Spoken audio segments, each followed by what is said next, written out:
the High Connect network. Yes. And so basically, I come from India, where I think it would be really difficult to do a social network for like 1 billion plus people. So I just want to understand. Will it be? I think so. Trust me, I'm on WhatsApp groups to my apartment building, and that's. Yeah, that's all right. So what I want to ask you is like, how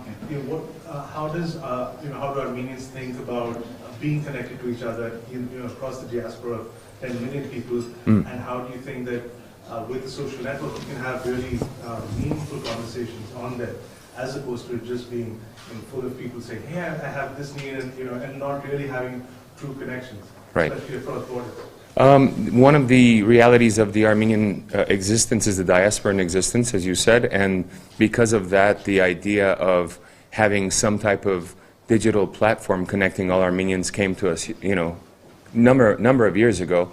And at the time, with the previous regime, when we were thinking about such a thing, it was a way of connecting the diaspora to each other so that it can better deal with the current Armenian reality in terms of Armenia.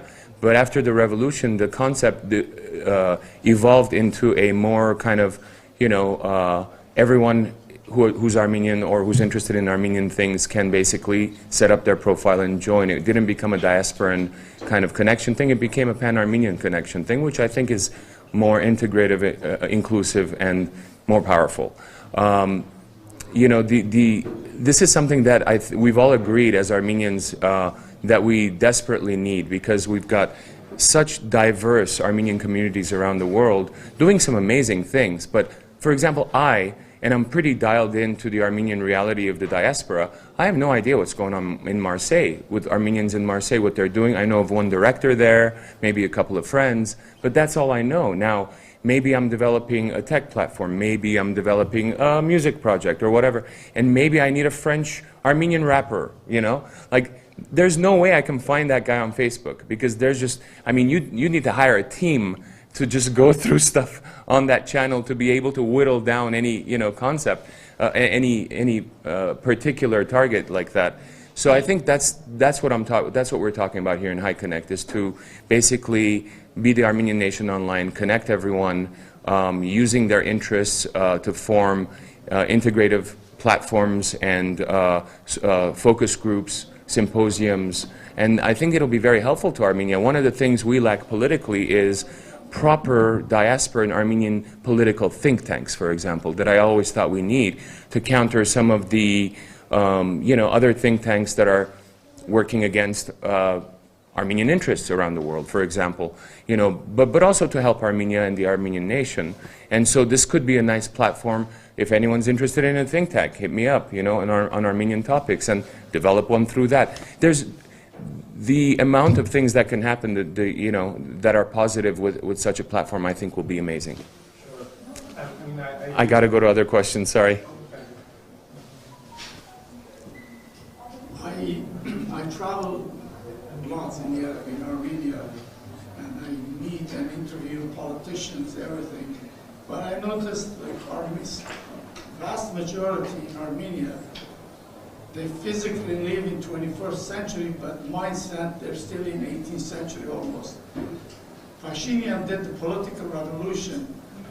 Who you think will do the social mindset revolution? I think, look, Armenia is an old nation, and we have a lot of customs and rituals, and there's, your reference point is likely a U.S. or Western reference, because I know where you live, and so we have to take things as they are in any country that we're dealing with. And I think in Armenia, obviously the revolution did an amazing, it's a gift to not just Armenia, but to progressive democracy around the world that will be replicated in the near future elsewhere. I know it. But yes, there are some issues. There's elements of a conservative society here that may not appeal to your Western senses. However, I think that's also being worked on, from what I can see, from a number of nonprofits doing amazing work within the country to, the government itself is opening up some amazing avenues of representation, of justice, dealing with issues of women's rights, human rights, etc. So I think that work is being done simultaneously. I don't think it's a separate kind of, you know, it's not a separate person or entity that's going to be able to do that. Any other questions? Thank you. Hey, Mikkel with Money Crashers. I was just wondering, out of all the formats you've used for activism, music, artwork, the High Connect project, which one's been the most successful at, you know, raising money? Which one's reached out to the most people, you feel like, and which one have you just enjoyed the most? Wow, those are a lot of questions in one question. Well, High Connect is a new project, so we you know, and it's a foundational project, so it's a nonprofit project, and so there's no money making there for anyone. There's no control there for anyone. We're a founding board, and we wanted to do that to put Armenians in touch with each other. That much about that. A lot of my other musical pursuits are my own musical pursuits. I use pretty much every social network that's there to engage with the audience that I have, and you know, whether I like how that platform is being used by others or not is irrelevant in that sense, because I use it as a, you know, form of direct contact with, you know, followers. But most of my concepts and thoughts regarding activism, you know, although I spread it to social media, is actually based on research that I do, not just online, but with talking to people, and feeling out what things are, where things are going, what they're feeling. I think that's a big thing. I think you can't just rely on social media. In terms of political, for example, across my social networks, I use Facebook both for, you know, releasing information about things that I'm doing, whether it's records or coffee or whatever, but also a lot of political stuff, because you could put a link. Instagram, for example, you can't really put a link, so I don't do as much there for that. And I do other things, more creative stuff, art stuff, picture stuff. Twitter, I can use, like, you know, Facebook and whatnot. I don't know if that answered your question, but that's what it was. Next question, yes. Hi, Matthew Tabor from the YouTube channel Vsauce2. Hi, Matthew. As we met Armenian creators in the YouTube community, we realized that there is no localization for Armenia. There's no YouTube.am. Right. Oh, interesting. There are 102 other locales in the world. Interesting. But not here. In the Bruce Sinofsky documentary, you spoke about the cultural elements of the diaspora, with talking about High Connect as well. How important it is to have a hub there. What do you think is stopping Google and YouTube from flipping the switch on that localization that would benefit the creators in the Armenian community? I'm not sure. You'd have to ask them. I have no idea.